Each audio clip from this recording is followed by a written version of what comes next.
Hey everyone, this is Chris and Sandy Benton with the Chris and Sandy Show. We get up close and personal with some amazing guests throughout the entertainment industry. And today, like I say in every episode, we've got a great one for you. Who do we have? We have Matt Bailie. He is a Jacksonville, Florida native who grew up under the musical influence of Donnie and Johnny Van Zant of the legendary groups Lynyrd Skynyrd and 38 Special. The brothers first introduced him to Nashville and helped guide and manage his early career. His music showcases a down-to-earth talent as highlighted in his forthcoming singles Whiskey Away and Naked, both from his upcoming EP. And we're excited to talk to him today. So Welcome to the show. Yes, Thank you. I'm excited to be here. Thank you so much for having me. So, been a tough 18 or so months for a lot of people. How has COVID affected what you do? And what have you done to kind of maneuver through this craziness? Oh, man. Lots of prayer. Amen to that. Yeah. Lots of prayer and patience. So when COVID first came about, my wife and I were still living in Florida, as a matter of fact. I had moved back to Florida in 2014 when I took a good long break from music. And my wife and I lived in Clearwater, Florida, and I was running a company at the time. I had a home maintenance company. And, we were taking trips to Nashville, and I was kind of climbing back into music and things like that. And my company went under because of COVID. So we looked at that as a sign going, okay, well, there's a better time to move to Nashville. It's now, and I sat down and I talked to my pastor and I was like, hey, I think God's telling me I need to go back to Nashville. It was interesting when I moved back here, because the industry had changed so much, but coming here in the middle of COVID, writing was not the same. We were doing virtual writing over, Zoom, and it was just a different vibe. It was a different atmosphere. The bars were shut down, so there was no, music playing. And, I think the music industry as a whole, it hurt us. It hurt us real bad. I think we're just excited to get back after it after these 18 months, so. Yeah. Like for us, we launched this show January of 2020, so a couple months before COVID. And then, and our original plan was maybe 100 interviews first year. We thought if we could do that, it'd be great foundation. And then COVID happens. Yeah. And I'm sitting there watching things get shut down. And I told Sandy, we might need to step this thing up because this could be our silver lining. People that would normally not come on a brand new show might be willing to come on a brand new show. There you go. And because of that, we did over 300 interviews last year, and we're over 450 now. That's fantastic. Congratulations. That's awesome. Just never. And again, one day, if we're like the size of a Bobby Bones show or a Ty Bentley show, as crazy as it will sound to some people, we'll owe a lot of our show to COVID. Wow. Yeah.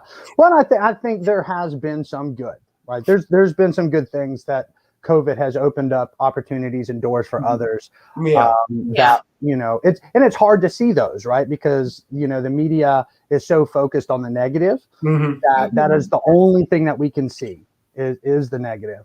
And I'm one of those people that tries to look for the positive in the negative situations. And for me, it was, coming back to Nashville, it was my open door opportunity to come back here and jump back into music. Love that. Now, a lot of people would ask, when did you know you wanted to do music? But I always like to go deeper than that. When did it click that this could be a career move for you? That goes all the way back to when I was about 5. Obviously, growing up, I was backstage at Skynyrd and 38 Special. One of my first concerts was 38 Special. I obviously didn't know who they were at the time, and just thought, oh my God, man, he's in a really cool band, and I had no idea.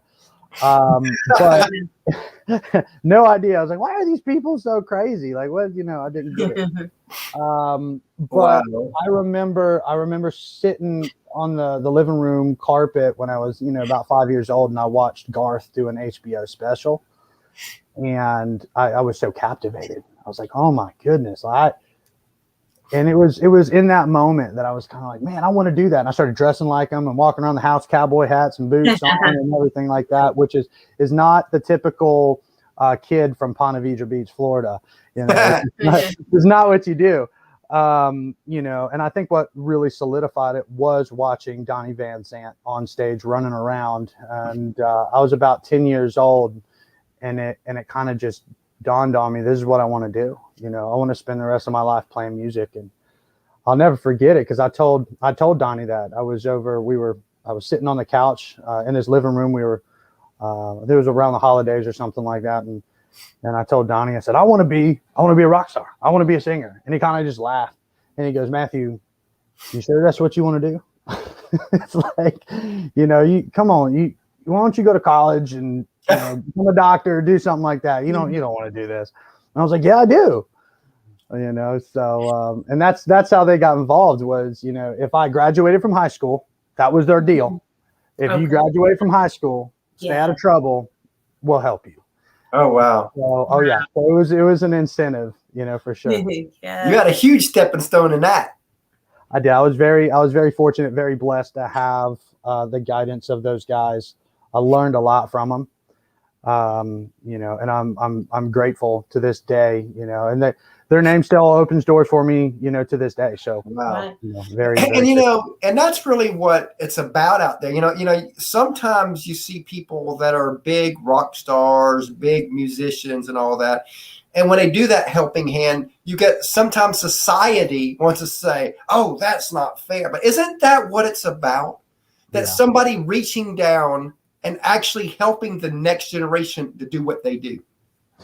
Absolutely. You know, I think that is how, it's not always how it is. I think that exactly. That's how it should be. I'm one of those people that if I get a step up, I want to pull you up there with me, you know, and if I take another step, I want to pull you up there with me again. You know, I've got a bunch of friends that I would do anything to help out. I think they're extremely talented, and if there's something that I could do to help better their career, I know they would do the same for me. But you know, and on the flip side, there's guys out there that would not do the same. You know, they would throw you under the bus in a quick second if it got them. They'll be your friend, and as you grow, then they'll throw you under the bus. That's right. Another thing, that Donnie and Johnny used to tell me growing up is, you're only good as your last hit, right? So, you know, it's really great to have friends when you're on top and when you're going. It's who's still around when you don't have that hit song, or you don't have the success that's coming at you. So that's like, even for our show, you know, if one day we do become the size of like a Bobby Bones, I would love to find a handful of other people that are trying to do this to make it be having their own show, to where, and doing the work that again, if you're doing a show a month, then no, that's not going to work. But if you're like us, well, we've done 450 shows in 20 months, you deserve that break. I would want to be able to give that break to somebody. Yeah, we could all use breaks. You know, and I think right now where I'm at, I'm waiting on the next break to come along, you know, and I believe that God will throw that at me. Yep, we know that. Yeah, it's coming. He's thrown break after break after break, and throughout my life, as a matter of fact. And it wasn't until I found Jesus that I could actually open my eyes and see, you know, the breaks and the doors that were opening, you know, in front of me. And then now I look back and I go, oh man, he really threw, you know, an opportunity at me, and I just right over my head. And you know, that's like, you know, speaking of that, I really think this was a God thing. But through our almost 19 years of marriage, we would be on the street and we'd run into people, and I'm not talking friends, I'm talking strangers. We'd run into people, and Sandy would know if I got 2, 3, 4 minutes in a conversation, we'd be there 30, 60 minutes. No question about it. She would get so upset so many times and roll her eyes, but I'm in it to win it. I'm there. And I've done that thousands and thousands of times. But now that we look back, we're like, oh, that was preparing us to be able to do this many interviews this quick for this show. Yeah, 100%. You just never know. You never know what God is preparing us for. If we knew, life wouldn't be very fun, would it? You know, And it wouldn't take faith. That's right. Absolutely. Because, you know, again, you know, sometimes you're like, please, God, give me some sign, you know. But if he gave you too much of a sign, like, okay, this is what you do, well, then you wouldn't need faith. I know. Yeah. Yeah, that's right. That's absolutely correct. And I love the shows that we can talk about God, because, of course, you know, we're not a Christian-based show, but we are a Christian-run show. Absolutely. So when artists and guests, you know, guide that way, I'm like, I'm in it. Yeah, 100%. 100%. You know, we're, you know, and I was just talking to my worship pastor at church about this. You know, we were talking about my country music career, and you know, it got me thinking. You know, because I struggled with drugs and alcohol. That's another part of my story, and we can talk about 19 years of addictions here. That's fantastic. I'm almost 14 years sober. Yeah. Oh wow, I'm coming up on 3 years sober, and wow. So really excited about that. But you know, my worship pastor was like, hey, you know, things are starting to move, you know, for you. I just want to make sure you're okay. You know, they know my past, and you know, I'm very open about it. I'm kind of an open book when it comes to my past and my addictions and everything. And so he knows, and he was just making sure that, you know, I was going to be okay. And my wife was the same way. I think she's, you know, had her fears, right? And as she should. Which is understandable. Yes. Yeah. And so I messaged my pastor from Florida, where I was a worship leader down in Clearwater. And I told him, I was like, hey, you know, I'm having trouble being the worship leader on Sunday and the country music singer Friday night. Oh, wow. And he said, if you're doing it all for God, whether you're in a bar singing to a bunch of drunk people or you're praising God on Sunday in church, if you approach it all the same way, then there's no reason to have, you know, a different persona. You're still the same person. Right. You're still doing it for the glory of God. And I went through, to be honest, because we started out as a country music interview show when we first launched. That was the roots, but now we're an entertainment interview show where we do actors and artists and everything. Entertainment. And but I went through that for a while. How, as a Christian, do I dig deep into country music and all that? And I remember hearing a sermon, or not a sermon, but a clip at our church about a guy who's a black belt in jiu-jitsu. And he said that his dojo is his ministry.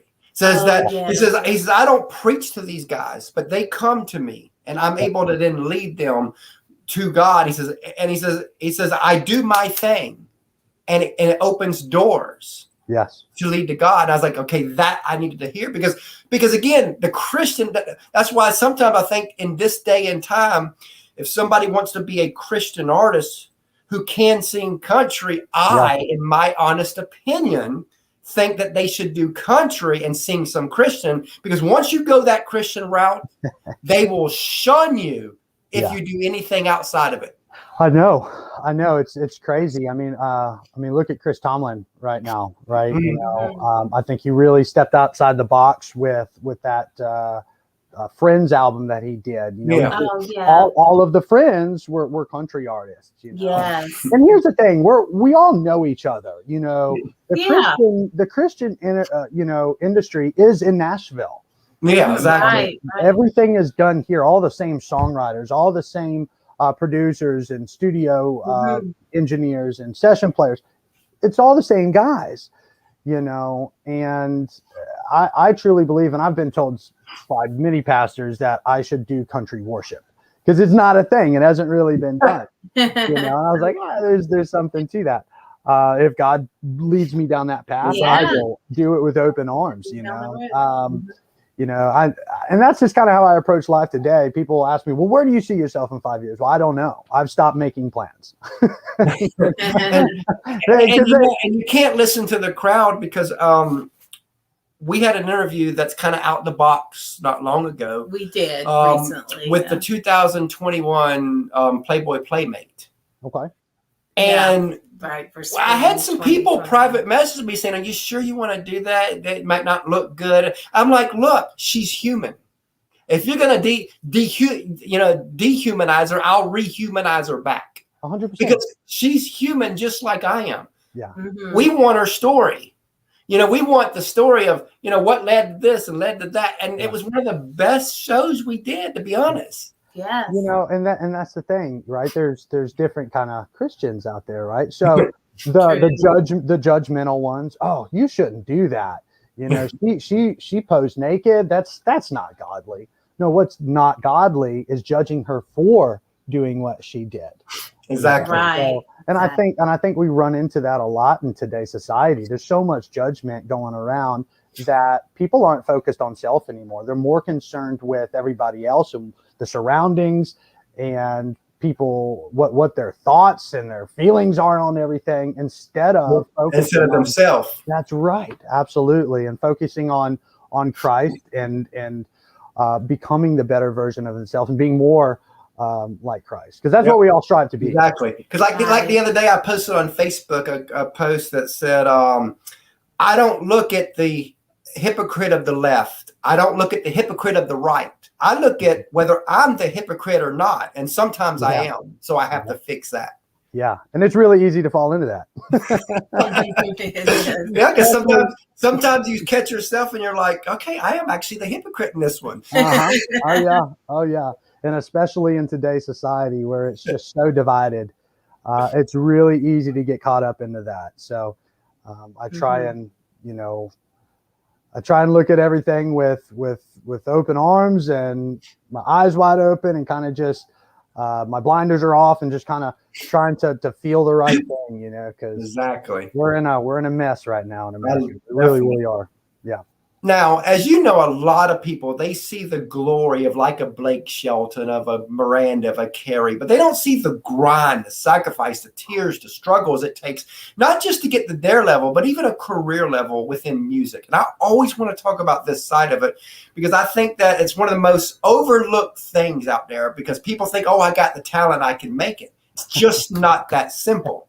So let's talk about that. Some of the sacrifices and struggles you've had to go through to even get to where you are today. Man,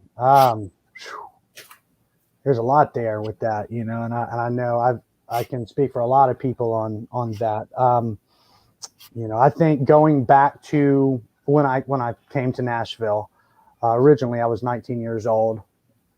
I thought I knew everything, right? I had Donnie and Johnny, parade me around, opening doors for me, and it was really easy to lose sight of reality of what's actually going on, right, and all the opportunities. Yeah. But I quickly gravitated to drugs and alcohol, and it was just talk about sacrifice. It destroyed my last marriage. There was a lot of things involved in that marriage. It wasn't just me, right? We both played parts, but I burnt a lot of bridges in those times. Yeah. I hurt a lot of relationships due to impulse and a lot of things that people would say I regret. And I'm one of those people that I don't live with regrets because those regrets those regrets have put me where I am today. So I wouldn't go back and change them, right? Exactly. But the sacrifice, what people don't know when they see these artists and these stars or these actors, they see them on TV, they read about them in these magazines, and they think that their life is just this glamorous, everyday awesome thing. and it's really not. A lot of them are unhappy. A lot of them are really struggling with whether it's addictions or depressions. And, and there's a lot that comes along. There's a lot of demand, when the cameras are off, there's more work that's going on than when the cameras are on. Exactly. Yes. And that's what a lot of people don't realize. I mean, I can't tell you, I've missed birthdays. There was one instance where my oldest son, when he was born, I had to leave to go to New York 3 days after he was born to play a show. Wow. Yeah, in 2011. It's just some of the things that You do. You sacrifice. You sacrifice comes time. with the territory. It does. You sacrifice time with your family and loved ones, and sometimes faith for some people. You know, it's, well, I need to do this, but I can't do this and that, if that makes any sense. Yeah. And so, you know, a lot of people lose track of who they are. And, you know, I had spent my entire adult life in music. And when music wasn't there, you know, when I left the music industry in 2014, I lost who I was. Wow. I had no idea. All you've known was music. Yeah, that's all I'd ever planned to do. And so when I left Nashville, you know, I had looked at all those sacrifices that I had made to get where I was at the time. And I was very angry. I was very bitter. I was mad at Nashville. I was mad at country radio. I was mad at my friends that were getting record deals. Well, I had lost mine and I was sitting on my hands. And I was full of gluttony and frustration and anger. And, you know, I look at it now and man, it really destroyed who I was. I let it really get to me, you know? Yeah. Envy can do that. And it sounds like that was probably the big thing, envy and pride, because again, you know, and I catch myself sometimes, you know, there's some shows that have launched since us and they've gotten way bigger than we are. And sometimes I catch myself wanting, like, what am I doing wrong? Why is this not going at the pace I want it to go? And I have to remember that they doing their thing, we're doing our thing, and God has his plan. That's right. And whatever the plan is for this show, I need to be happy with it. That's right. That's right. You know, and that's how I approach things today. You know, when my wife and I moved back here in October of last year, you know, I had told her, I was like, look, it could take several years to get something off the ground. I said, I don't know, you know, what's going to happen. Especially with how different things are. You really. And we just talked about it the other day and she kind of made a joke. She was like, and you said it was going to take 5 years. and, you know, I look at it as it was God's plan. You know, I can't, and we can't predict that, you know, so just taking each day by day, one day at a time. Right. And you know, that's talking about God's plan. Another part of me too is, you know, we've done a lot of marriage study stuff since I've been sober with addictions. Yeah. And we've done probably close to 10,000 hours of marriage study. And for many years, I thought we're supposed to one day speak on marriage, and who knows, that still might happen. I don't know. But now that I look back, I wonder if part of this was that eventually our show is going to take off, and we're going to need that marriage study so we can stay tight. Because you know, when it comes when all of a sudden things take off, you've seen it where divorce starts happening. Yeah. They start fighting because all of a sudden they become a mini celebrity or even a big celebrity. And all of a sudden you have all this other stuff between the marriages you never knew. And so part of me wonders is maybe we've done all this marriage study so that we can keep this bond as strong as possible, so that the day when our show takes off, that we're ready. And you know, I'm glad you brought that up, because I think where I'm at today, so God is first. Right. In my relationship. Right. And then my wife, right. Yep. My career and my children. And that is how it is supposed to go. And as long as I do that, you know, I believe as long as God is in first, right. That my marriage is going to be okay. My wife, God is first with her as well. Yeah. Communication. Right. Oh, wow. Like open book communication across the board. We know each other's passwords and everything. It's right. Yeah. And so it was, you know, looking at my past marriage, you know, it was definitely not God first. Right. I was first. I was first. And same with me in my first marriage. Exactly. So, my addictions destroyed that too, just like with you. Yeah. Yeah. And so I almost destroyed this one. Yeah, and it's really easy too. right? Because we don't care about anything but that drug or that drink. Nothing else matters. And that's where I was, and so I talked to my wife about everything, what I'm feeling, what's going on around me. We have a very open relationship with communication, right? We can talk to each other about anything and everything. And with how things are taking off for me right now, it is a lot. It's coming in fast. When her and I first got together and got married, I was a personal trainer, right? So music was in my past. She knew that I did music. Oh, wow. And that was part of my past. She didn't marry a musician. She married a personal trainer. And then, and here we are in Nashville, right? And I'm sitting here doing an interview with you guys. We've got a video that just came out, and we've got a single that's coming out or just came out, and things are kind of starting to climb up again. And so, but she's been really great about it. And she talks about her concerns with me, and we sit down and we talk about them. And we really have a tight ship here. And tell us about the new music you got coming out. Yeah. You just released. Yeah.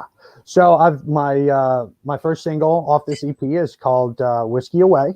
Mm-hmm. And man, it's just, I remember when I heard that song, I had started working on this EP last year around Christmas time with my producer, Michael Wilkes. And I came to him with the song Naked, which is the title track to this EP. Yeah. And I said, listen, I've got this idea. And I said, I'm really not sure how I want to approach it. I said, I've already recorded the vocals for it. I'm going to send you the vocals. And so about a week later, he sent everything back to me. And I was like, whoa. And I said, listen, why don't we start working on a project? I sent him another song, and I started coming in. And one day I told him, I was like, look, I'm one of those guys where the best song wins. I don't care if I wrote it.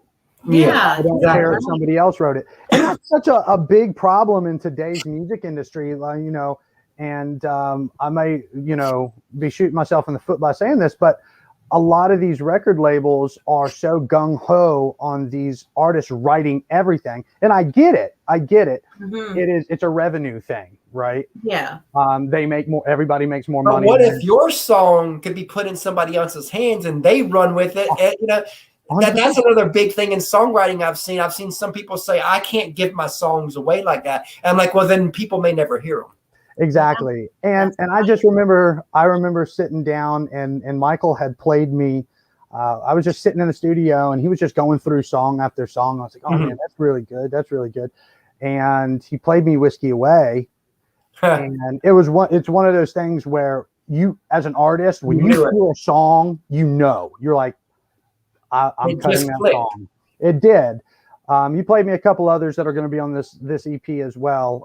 There's 2 songs on this record that I didn't write, and they were both co-written by my producer Michael Wilkes. Oh wow! And we really had a lot of fun working on this project. I'm kind of OCD when it comes to recording, and so I'm sure I drove him a little bit nuts, but I was really trying to get the best out of every track, every vocal that we did, and trying different things, trying to sing it this way, trying to sing it that way, singing it a little wild, singing it a little reserved, kind of just, and then kind of, and that's another thing, right? Because a lot of people don't understand how songs are recorded. They think we just walk in there and we sing the song and we walk out. And they don't realize that song might be one of these songs that you sang it 20, 30 times. And then out of those 20, 30 times, you're taking little words and phrases and, oh, this chorus sounded good. And you're kind of just slapping it all together. And that's what you hear on the radio. And, speaking of that, we were in Nashville, who was it? We were in the video.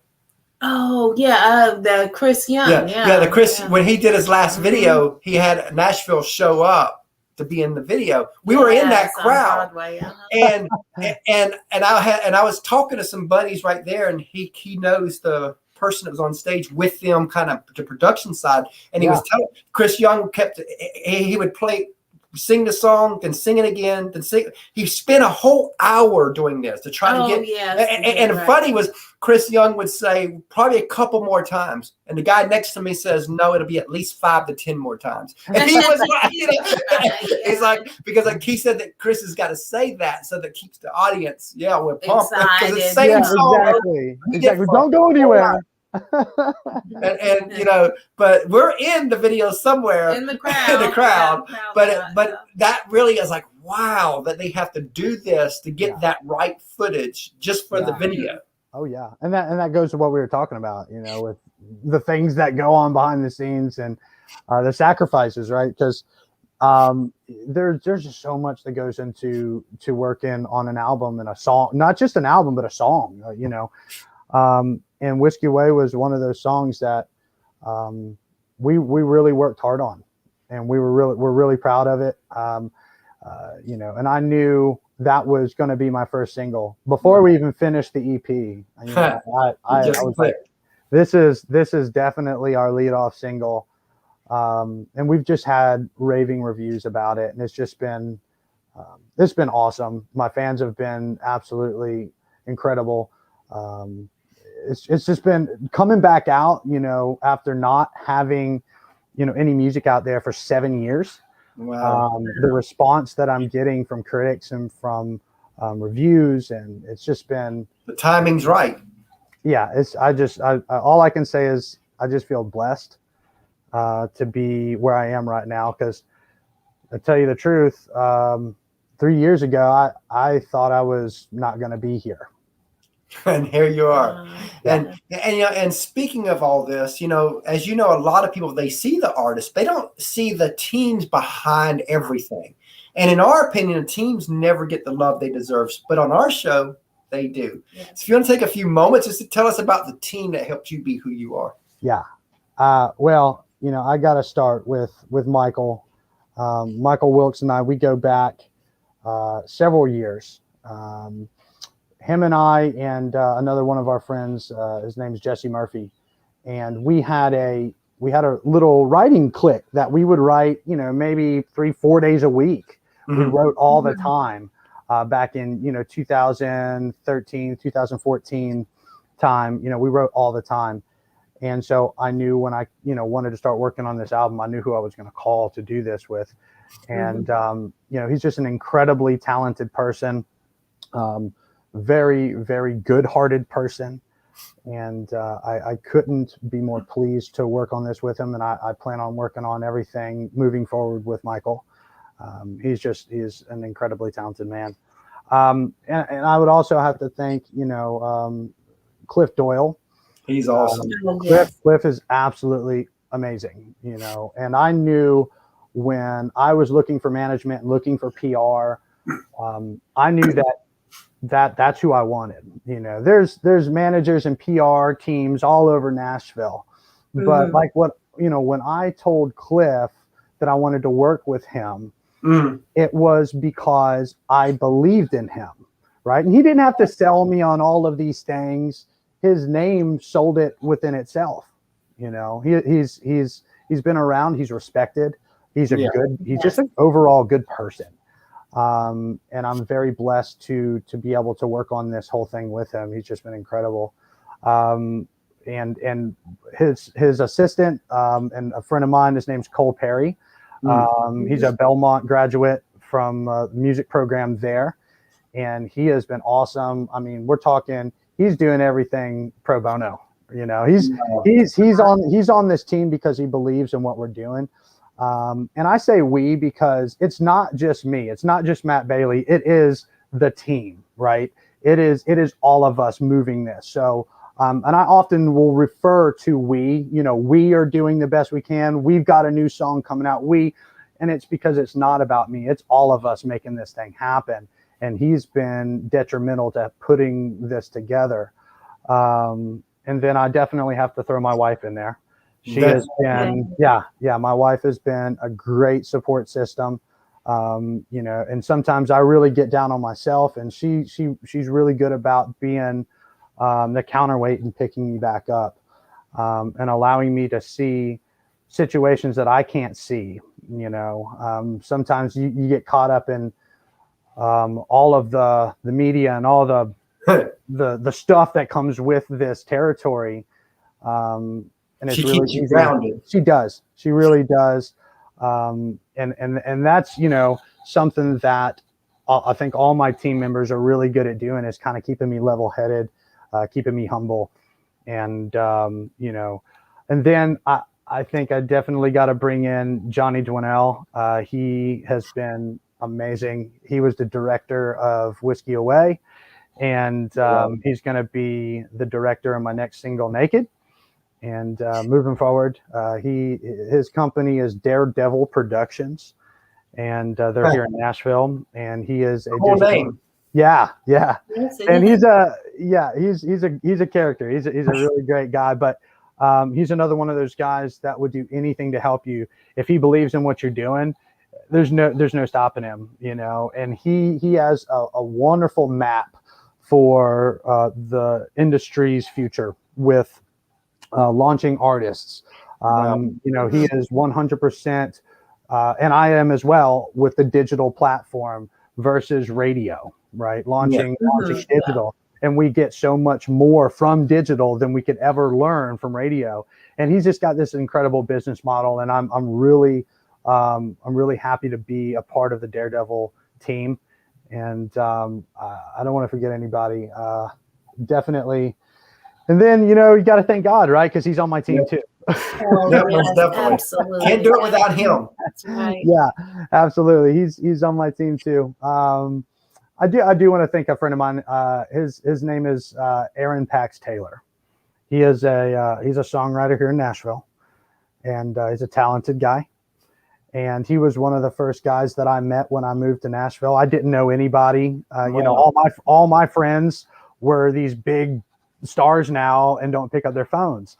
And so, I really came back to like a town where I was kind of like, I know these people, but I don't know anybody. Yeah. And Aaron ended up living within a pitching wedge shot from my house. And so just down the hill, 100 yards. If you don't know what a pitching wedge shot would be. And so we started writing, and he started pulling me out to all these songwriter nights. Oh, wow. And, introducing me to new writers. And, he is, I consider him my best friend here in Nashville. I love him to death. And again, his name's Aaron Pax Taylor. And him and I are actually playing tonight together. So you're in the Nashville area, come on out and watch some songwriters do their thing. And speaking of teams, we have a third co-host, our little 9-year-old that we do. Ask 3 questions. So Sandy's gonna go get him real quick. Okay, yeah. And we have a 2.5-year-old daughter that when she gets older, she'll be plugged into our show too, because we are a family affair show.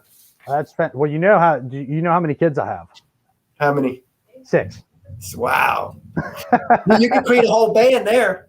I know. My wife calls us the Bailie bunch. So we are a blended family. Cool. Yeah, I've got 3 with my ex-wife. She's got 2 with her ex-husband, and her and I have 1 together, and that's Matthew Jr. And he's a handful. But hey buddy, what's going on? Hi Matt. So what's your favorite food? What's my favorite food? Depends on my day. You know what? If what's coming to mind, so I've got to go off what's coming to mind first. I'm going to say sushi. Yeah, sushi. I think I got to go with that. Either that or pasta. Italian. What's yours? Mine is pizza. Pizza? Okay. I'm for pizza. I can always do pizza. The problem with me and pizza is I'll eat the whole thing. So. He probably could too. He's being 9, he's only 9. He's almost up to my nose now. That's awesome. It's probably going to be 6 feet tall, and I'm only 5'7", so I don't know where that came from. Yeah. Do you like playing sports? Do you play any sports? Well, I played basketball a little bit. At church. At church. They have fun with their basketball so far. He don't really play sports per se, but we're still kind of seeing where he wants to be. Yeah, I gotcha. So, what's your favorite TV show? My favorite TV show. Oh my goodness, this may be contradictory to my faith, but it's called Lucifer. It's a my wife and I we love to watch Lucifer. We're on the last season now, so it's a little it's kind of sad because it's coming to an end, but we always try to find something. Before that was Breaking Bad, so we try to stuff like that gives you insights to what to look out for too. That's right. There's always a point to it. That's right. That's right. What's yours? Mine is SpongeBob. SpongeBob. All right. Gotta love some SpongeBob there. I can't believe how long he's been around. I know. Goodness gracious. It's been a long time. But, because he watches a lot of Nickelodeon and Disney shows, it's been really cool that we've been able to bring on quite a bit of people from his shows onto our show. So that's great. That's awesome. Who have you met that you liked that your mom and dad have brought on the show? What are some of the people you like that we brought on some from your shows? Favorites, yeah. Mallory. Yeah. He likes Mallory. She plays Destiny on the show Bunked. Oh, okay. Okay. And her personality, I don't know if you've ever watched the show, but her personality on Interview was almost to the T of her personality on the show. So, because she even says she loves the part because she can play herself. Well, and I think that, any good actor doesn't really have to act. They're just themselves. That's who they are when the camera's not rolling. Look at Jack Black. That guy is the exact same character, even when the camera's not rolling, so. Okay, so what's a favorite movie? Favorite movie? So I would have to say Top Gun. I don't know if you've ever seen that with Tom Cruise. He played a fighter pilot, and I grew up and I wanted to be a pilot so bad after I watched that movie. What's yours? Mine is the Minions movie. The Minions? The Minions movie? You like the Minions? Despicable Me and all that? Yeah. Who's your favorite Minion? My favorite Minion? Probably Kevin. Kevin? Yeah. I know who the Minions are. I've got a bunch of Minions that run around my house. Well, He's got 6 kids. Really? Yeah. We got a gang of them. Imagine if we had 5 more Caitlins. Oh my God. Or 5 Caitlins, I guess. The reality's hitting them right now. Bye, thanks. Hey, thanks, buddy. Yes. Yeah, you see, I was smart to say 5 Caitlins instead of 5 of him. He might be like, that'd be good. Exactly. Oh, so Caitlin must be a sibling, yeah? Yeah, his sister. She's 2.5 years old. Okay. So yeah, it really hit him. I saw his eyes go, oh.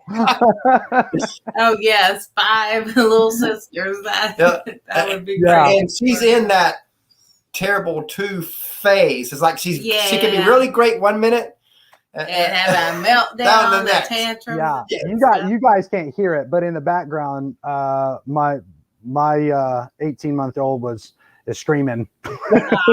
you can't hear it, but we had that.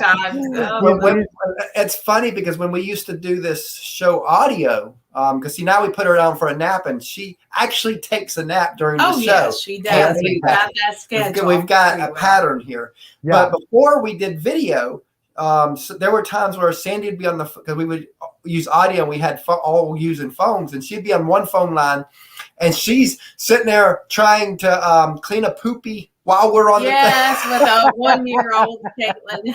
And she's up mute, unmute. Yeah, that's funny. That's real. That's real life. It's funny to see we're writing a book called The Unlikely Show right now because we feel like our show is an unlikely show. We shouldn't be doing this yet, but yet here we are. And we're going to definitely talk about some of that stuff in the book, that things that we went through to get to where we are. Because again, the stories that happen, and you know this, anything can happen on stage. Yeah. Yes, it What's can. been one of the crazy things that's happened on stage? Oh, let's try to keep it PG. Yeah. Well, I mean, I've fallen off stage. I've done that. I've definitely taken the plunge. Wow. So I guess, okay, well, I guess we're talking crazy. I had a girl throw her panties on stage with her number. Oh wow. Yeah, I've had that happen. That was that's up there. That was up Yeah. there. You know, some people can be kind of, direct. That's as direct as you get, right? Yeah, yeah, absolutely. So if you could co-write with any artist, dead or alive, who would it be? That's a great one. And you can even take one that's not here and one that is here. Yeah. Okay. Well, I would have to say if I could write with somebody. Ooh, that's a tough one. I love Jeffrey Steele. So I have a thing for the Warren Brothers. All right. Yeah. Yeah, I love those guys. I've talked to them several times over the years. You know, I cut one or two of their songs in the past. Mhm. And, I think they're incredibly talented songwriters, and I'd love the opportunity to write with those guys. And I think if I could pull somebody back from the dead and write, it'd be Keith Whitley. Oh, that'd yes, be a good he's one. amazing. Mhm. Yeah, I'd like to write with Keith. So let's look 15, 20 years down the road, and let's say that you are a success on a grand scale. Whatever that looks like for you, Yeah. you've made it. Yeah. If the person you are today could meet him, your future successful self, what would you want to remind him? Keep walking the path. Keep walking the path. Stay away from the drugs. Stay away from the women. And, Right. and just keep your head on straight, because it is really, really easy to allow success on any scale to really start to affect your outlook on things. And it's really easy to all of a sudden get a big head. Yep, because money and women are usually the downfalls of men. Big time. And it was for me. It was for me. I was, I drank and drugged for a very, very long time, and I cheated, and I had affairs, and I was, it was a rough go, for a lot of years. And, at the time I was being the best person that I could, considering where I was in my life. Yeah. You can only be the best person that you can be in that moment. But that being said, looking at the regret side, I wouldn't be the man I am today. Exactly. I wouldn't be the husband that I am today. And the man of God. Absolutely. If I hadn't gone through those things, it's unfortunate that my ex-wife had to go through it. She's still extremely bitter and angry with me to this day, and I hope that she finds peace with herself in her life. And I imagine that part of the bitterness could be that, okay, now you're a changed man. Why couldn't you do that under her? Because again, I wonder that about my ex, because I went through the addictions just like you, 19 years of them. First 5 years of our marriage was hectic for her. Luckily, she patted me on the back, loved me through them, as they say. I always tell people that God, she allowed God to use her to help heal me. Yeah. But my ex, eventually we've split and all that. But now that I'm a changed man, sometimes I wonder how she ever felt like that back years ago. But, again, I hope that she's healed and all that from that. Yeah. And I've definitely thought about that. And I'm sure it's not fair. Here I am back in Nashville, and, things are taking off. Doing it the right way. I'm sober this time. I'm not running around with women. I'm not drinking. I'm not drugging. I'm not doing all these crazy things that I did in the past. I've kind of got my life together and on track. And I'm sure there's a little bit of frustration, and I don't want to place jealousy on her, but I'm sure there's something in there to that extent. And that's understandable, because for years, right? For 10 years, she wanted me to just get sober. She just wanted me to be just one thing. Yeah, and so I get it. I truly get where the frustration and the anger comes from. I just, I'm at a point to where we can't be angry anymore. We've got a co-parent, we've got kids, Exactly. and we desperately need to do these things for the kids. And, that's kind of, Right. we're kind of battling that right now, and Awesome. I believe God will prevail. Absolutely. And so what are some sources of inspiration for you? Well, God, of course, right? Yes. God is definitely an inspiration. I think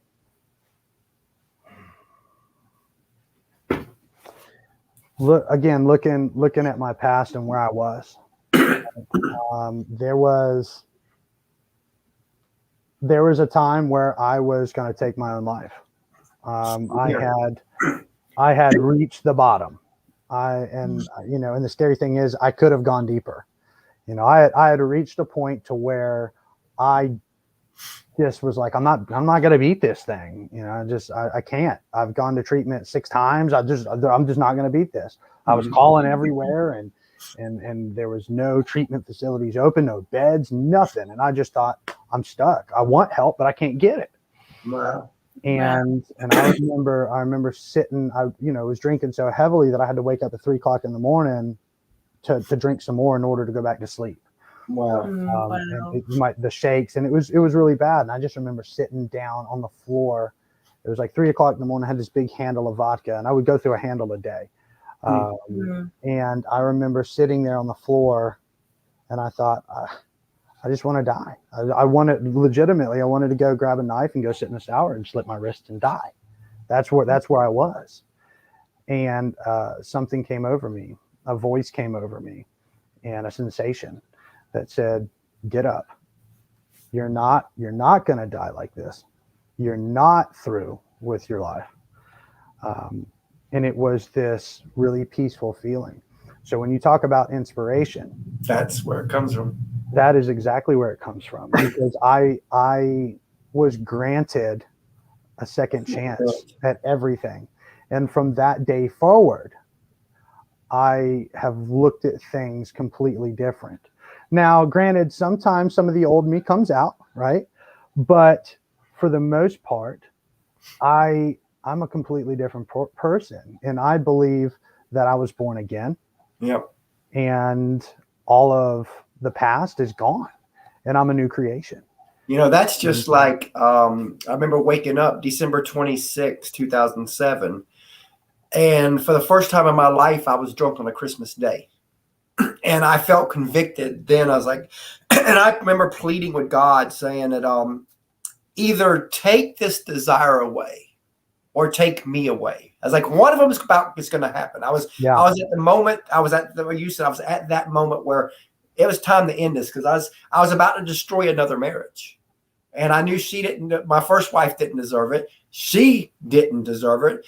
And I'm sitting there like, okay, one's got to go. And I remember feeling this, like you said, the sensation, the feeling where God said, give me 30 days. Now I'm sitting there like thinking, okay, I'm going crazy now.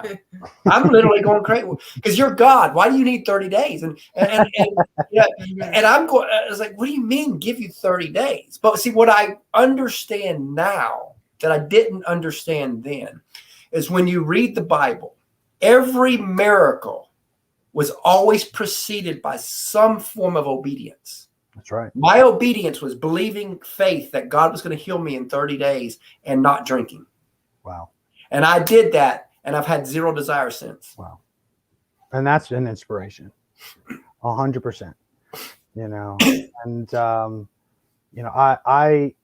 I'm as open as I am about my drugs and my addictions and my sex and love addiction as well that I struggled with.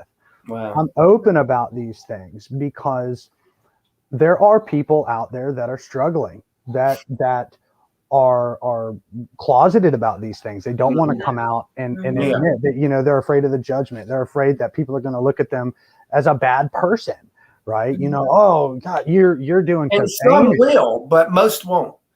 Right. You're doing cocaine, you're doing heroin. God, you just must be some crazy junkie. Well, I was that junkie, right? I was, I was cocaine and heroin. That was me. And so I am able to do that today because of Christ. and Exactly. say, you don't have to live that way.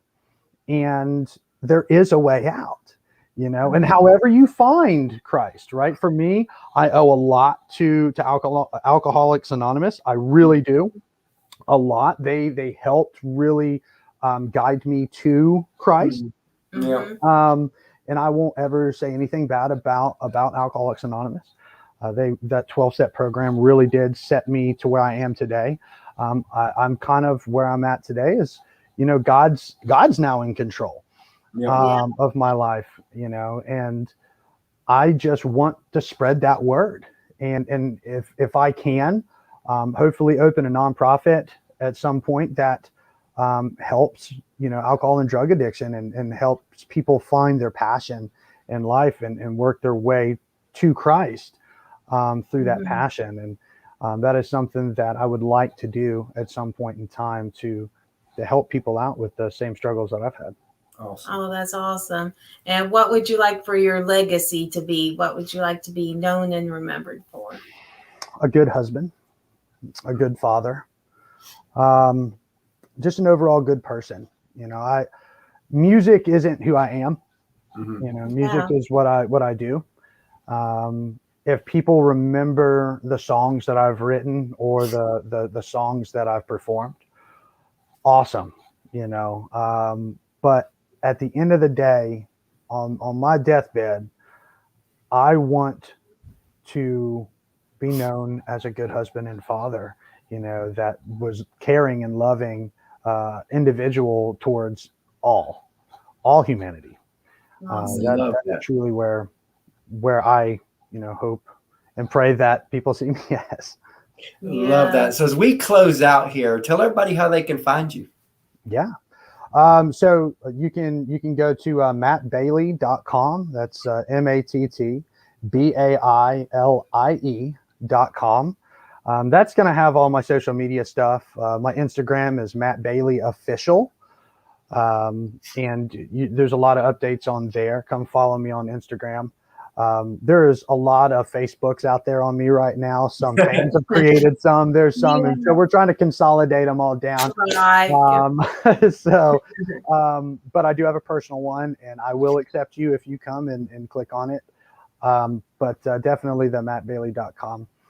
Love that. Awesome. We really enjoyed having you on the show today, and we definitely enjoyed your vulnerability today. We that's so what it's appreciate all about. that. And we definitely look forward to having you back on the show.